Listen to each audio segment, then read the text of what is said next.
Welcome to Microscopic Marvels. Hello, everyone! So, in forensic medicine, we're all about dissection, right? We're used to looking at organs and tissues, but today, we're going to switch things up. We are putting the entire Indian legal system under our microscope to dissect the key procedures you absolutely 100% need to know for your exams. So, here's our game plan for this high-yield session. We'll kick things off with the brand new legal codes. Then, we'll get into how offenses are classified, we'll map out the whole court hierarchy, check out the medico-legal side of inquests and evidence, and finally, we'll totally nail the concept of dying declarations. You ready? Let's dive in. Okay, first things first. This is a massive update that is almost guaranteed to be a hot topic in your exams. India's new legal codes. So yeah, you're going to want to pay very close attention to this part. All right, mark your calendars. As of July 1st, 2024, the old guard is out. The Indian Penal Code, the IPC, is now the Bharatiya Nyaya Sanhita, or BNS. The Criminal Procedure Code, the CRPC, is now the Bharatiya Nagarik Suraksha Sanhita, or BNSS. And the Indian Evidence Act is now the Bharatiya Sakshya Adhiniyam, BSA. The big takeaway? Memorize these new names and that date. It's crucial. Let's move on to our next section, understanding the basic classification of offenses. For a med student, knowing these categories is like knowing your basic anatomy. It's just, well, it's absolutely essential. First up, we classify offenses based on the power of arrest. It's pretty straightforward. For a cognizable offense, we're talking serious crimes like murder or rape. The police can arrest someone without a warrant. But for non-cognizable offenses, which are less serious, they absolutely need a magistrate's warrant first. Simple as that. Next, we classify them based on how severe the punishment is. And really, this one is all about the numbers. A warrant case is for crimes where the punishment could be imprisonment for more than 2 years. Anything less than that, that's a summons case. So the real key here is just that 2-year mark. And our last classification is all about compromise. So for minor, compoundable offenses, the victim can actually agree to a settlement and poof, the charges get dropped. But for serious, non-compoundable crimes, the case is considered to be against the state itself, so no private deal is going to make it go away. All right, so now we know the different types of offenses, let's see where they get tried. Think of this as the anatomy of the criminal court system, a pyramid of power, especially when it comes to handing out punishments. At the very top, you have the Supreme Court, High Courts, and Sessions Courts.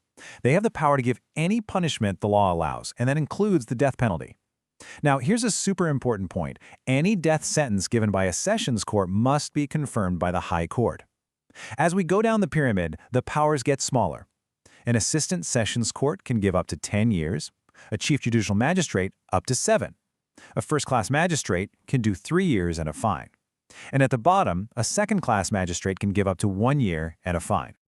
And now we get to the fun part, where our two worlds, medicine and law, really collide.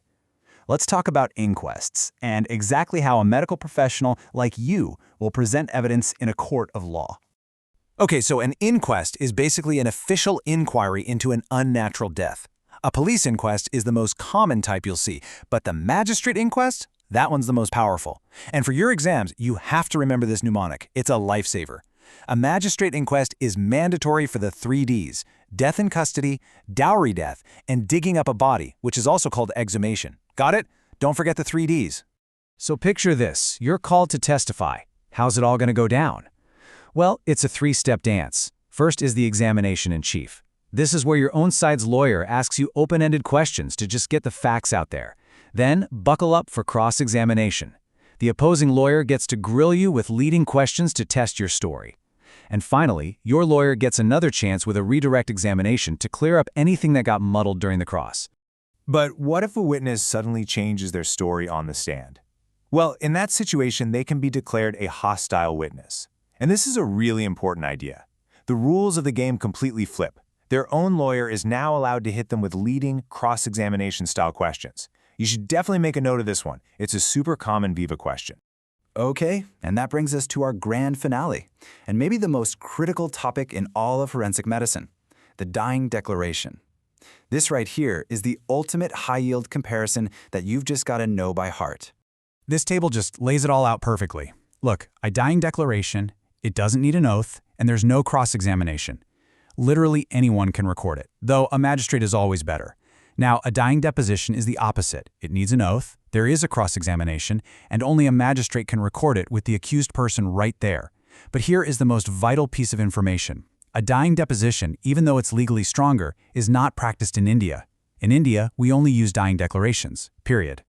Okay, let's do a super quick rapid-fire revision to lock all this in. Ready? Number 1. The new legal codes, BNS, BNSS, and BSA are live as of July 1st, 2024. 2. Remember the 3 Ds for a mandatory magistrate inquest? That's death in custody, dowry death, and digging up a body. 3. A dying declaration is perfectly valid in India without an oath. And 4. Only the highest courts can give a death sentence, and it always needs to be confirmed by the High Court. So let's end with something to think about. You've just dissected this whole legal framework. How does knowing all this change your perspective? I mean, really, how will it influence the way you write your reports, handle medical legal cases, and just interact with the justice system when you're a doctor? It's something to really chew on. If you like this video, then please like, comment, and subscribe.